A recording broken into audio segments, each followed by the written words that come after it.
this is what's going to happen. And if it means you're not picked in the team, then that's what you have to do for your kids' health, not for the fact that you'll compromise and do everything, because then you don't do anything well.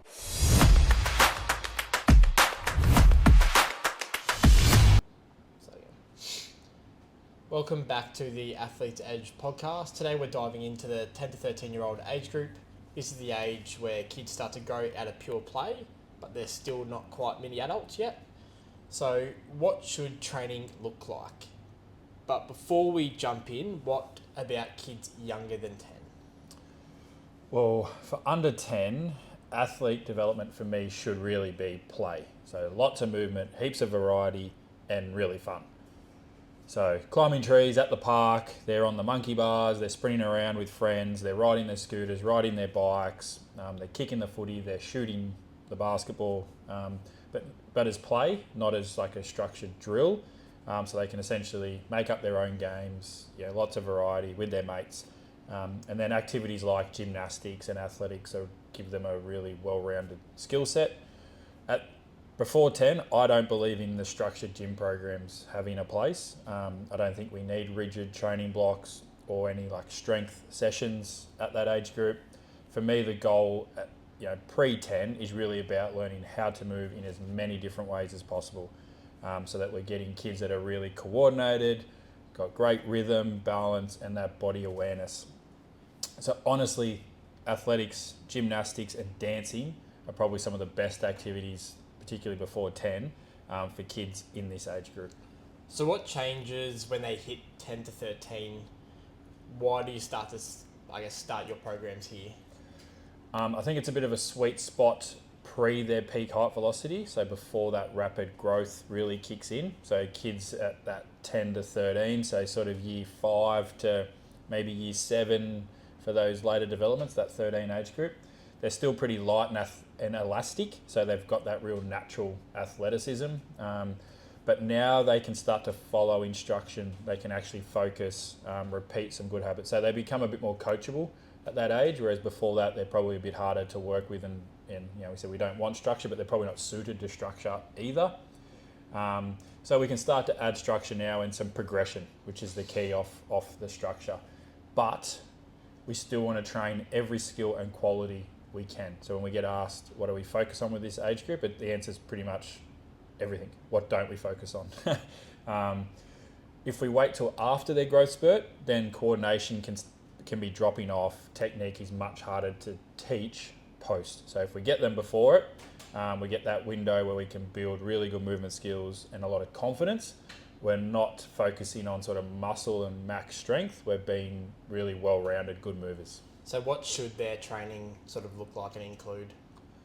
Well, if I break it into 3 main pillars, so we've got our movement skills, we've got our strength, and we've got some sort of fun competition, so that they're getting introduced, I guess, in a more fun, safe way around, some structure and some competition in and around that. So for me, movement skills, break that down into our running technique. So posture, how they use their arms, how they drive their legs. So that knee lift is a big one we coach. Even things like foot position and stuff like that, we start to touch on that. In and around our jumping and landing, so different drills around that, but lots of skipping, hopping, even rolling. Some of our change of direction drills, which we disguise as, sort of jumps and bounds and stuff, but essentially it's very much an intro into some change of direction work. A lot of control work. So, can they balance on one leg, do a lot of single leg exercises? Can they, control in the sense of lower their body weight against gravity and their own resistance, and then a lot of core stability work sort of fits into that control too. So can they brace and rotate and not be floppy and baby giraffes? Can they move with a bit of control and intent while they're still trying to be fairly coordinated? Strength, a lot of body weight basic stuff, so push-ups and rows and pull-ups or chin-ups and crawling exercises and squats and split squats, even just hanging off bars, basically a wide range of core exercises, like I said, where they've got to brace and rotate. If we want to progress them, for this age for me, we're looking at a lot of medicine balls and resistance bands, where we're adding, some load, but it's more about changing levers so that then it just has to get the brain to think about things differently. So like obviously doing this with no weight is pretty easy, but all of a sudden now when there's even just a 1 kilo weight there, it just changes how all those muscles have got to coordinate things and how all the levers work. So yeah, it's I guess not so much about a weight progression, it's more about like a skill coordination progression. Definitely don't want heavy weights. Not only are they not ready, their bodies aren't ready, but yeah, obviously a safety injury risk with that. And big on mastering our positions and shapes before we even add the load. So yeah, if you can't hold a plank body weight, there's no point going to one leg or doing it with a band or some sort of challenge there around it. As I said, that third one is around that fun competition or more like athletic type games. So whether they're races, relays, little mini obstacle courses, team challenges, or even things like longest holds or the furthest jump or the fastest crawl, learning and adding some sort of constraints without them realising that it's really learning. So for this one, it's a bit controversial. You recommend kids play multiple sports at this age, right? Absolutely. The more movement experiences, the better. So swimming, gymnastics, athletics, footy, basketball, netball, they're all going to give them different skills because obviously the sports are different. There's some overlap, yes, but lots of variety. For me, gymnastics, swimming, dancing, probably in that order in particular. Kids who've come from those backgrounds pick up the gym work pretty quickly. And I think that's off the back of the body awareness and control that's required in those sports, as well as strength, like obviously gymnastics and swimming do a lot of upper body strength, and then dancing, they're quite athletic and powerful through their legs. But we'll talk about those individual sports, they're very much body aware, like dancing where your fingers are and how your toes pointed matters. Same with gymnastics, same with swimming.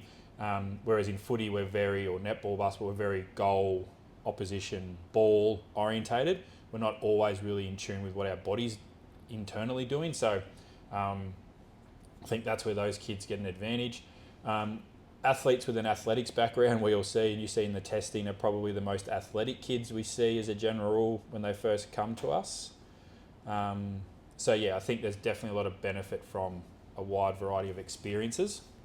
Is there a but? Just because in my experience, a lot of parents that I talk to hear multi-sport is good, and then signing up for 3 or 4 teams, they're playing multiple sports all year round, no break.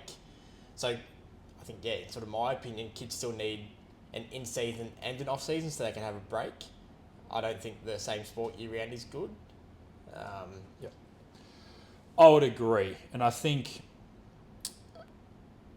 if you think of, I think as an adult, the reason why we can probably focus on one more sport is I think we're in a way more committed to say like footy. So you have a bit of an off season, you do some different things, like in your gym, and you do some running and stuff, which is probably different to what you do for the rest of the year.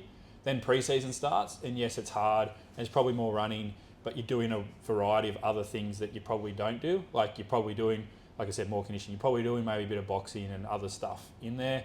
Then the season rolls around, it gets a bit more structured, it is the sport, but it's 6 months.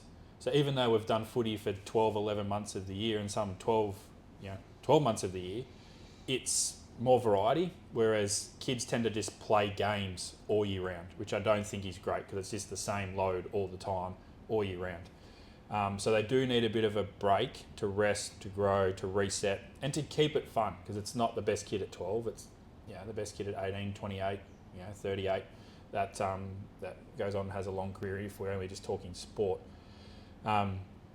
So I think a big thing that needs to happen, if you're in, say, sports like basketball, or you're doing footy, and it is pretty much all year round, or they do clash, I think what we need is to have a priority, which is where I don't think kids and parents are great at saying, basketball and footy, they're not equal. You pick one, yes, you do both, but if they clash, if they're on the Tuesday night, the priority is the session you don't do both. So you've got to be really clear with the athlete, the parent, the coaches, even some of your teammates in, say, sports or basketball with smaller teams, to say that this is what's going to happen. And if it means you're not picking the team, then that's what you have to do for your kids' health, not for the fact that you'll compromise and do everything, because then you don't do anything well. And kids get burnt out, and you're doing them a disservice for the next, in 5 years' time. And I think, the issue is a lot of kids have their main sport, but then they also have what you can call their social sport. Yep. But the issue is, like you said, the social sport starts to overlap a fair bit, and it nearly becomes more of their main sport. So now they've got two main sports sort of occupying the same time, and it does become pretty taxing on their body. Yeah.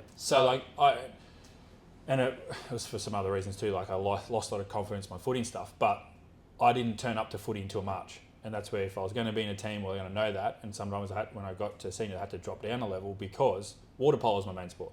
So if I was doing that all year round up till March, that would finish. I wasn't doing footy training around that. I might do the odd run or try and get to the odd session, but I did what I could make it. And water polo is pretty much every night of the week. I didn't try and go water polo into footy the same night because it was just too much. So I'd do one or the other. And if I had an off day and it was a social thing and there was some benefit to it, you might fit it in on that off day, like you said. But if they're on the same night, I don't think kids should do 2 training sessions, 2 sports on the same night, as just a flat rule. And so for this age group, what does a good session actually look like? What's involved? Yep. I think we even enjoy it, but especially for the kids, fast-paced, fun, short blocks, so you don't need to spend 15 minutes on a drill. 5-10 minutes, move on, keep that variety in. For me, so from a gym perspective, I think in our warm-up, in our prep work, mobility, but disguised as sort of challenges, getting them into positions and holds and, things that they can do, can't do, but we're, trying to get them to just expand beyond what they think they can do and some of their mobility that they possess or don't have yet. This is where lots of entinal movements come in. So we talk about our bear crawls and our crab walks and rolling type movements because it teaches that coordination and a lot of that core work and mobility. And then probably in the warm-up for us, we do a lot of our speed prep. So whether they're skipping, pogos, some low hurdle hops or jumps, even some light throws with some balls and stuff like that. Anything where the intent is to sort of move a bit quicker to achieve a certain, obviously, goal. Then I like to go into our velocity stuff. So that's where our sprint mechanics would live. So are they doing some skips or war drills or some switching, some arm specific stuff, and a lot of our landing plyometric stuff. So jumping, sticking, the landing, balancing, lots of movements and lots of different directions. So not just straight line, but laterally, backwards, one leg, 2 legs, rotation. So lots of different stuff there. Then I guess we go into a bit of a strength block, but it's very much about control just as much as it is strength at this age. So that's where your squats, your split squats, your push-ups, your rows all sort of live. Some holds, lots of core work, so dead bugs, planks, your hanging leg raises, all that sort of stuff. And then, like I said, if we wanted to progress, we've got bands, we've got medicine balls, and then typically we like to finish, if we can, last 5-10 minutes with some sort of finisher sort of challenge. So whether that's relays, team challenges, the longest balance or the longest wall sit, or some sort of skill or reaction game like juggling or head, shoulders, knees, toes, grab the cone, all that sort of stuff where it's structured and it's a training session, but it doesn't feel like a workout to them. It just feels like I've got a coach, we're having some fun, and we're doing a whole heap of different exercises, and hopefully they notice that they're getting better at things and things start getting easier. So what are, 3 key takeaways that parents and coaches should focus on? Well, the big one for the parents and coaches, I would say, is 3 things. I would focus on prioritising movement quality over fitness. I think we go to fitness because it's easy just to do more, but we don't want to rush conditioning because when people are tired, technique goes away. It's just physiology. So focus on mechanics, coordination, control. Only start to add volume in as a progression once they can do it once. Don't rush the gym. So if they can't squat body weight properly or jump and land safely, they definitely don't need a barbell yet. So that's a similar principle. Get quality right, but let's start body weight in the gym. Keep it consistent and keep it fun. I think they go hand in hand because I don't think kids need motivation. They like being active and playing and getting a sweat up and working pretty hard. So it's environments where movement is normal and enjoyable. I guess for parents and coaches, like being the example around that. And then off the back of that, I think your kids follow. Like, you know, we talk about Geordie's in the gym. He follows me around, likes to get in there with the kids, and I think that's just off what he sees and knows. And I don't think any other kid's different. Like, you don't need to own a gym for that to be true. Lead by example, and I think then if your kids are having fun and they're consistent with it, they'll see results. And off the back of that, we see some pretty outstanding results long term. Perfect. Well, that wraps up this episode, and we'll see you next week. Beautiful. Thanks, mate.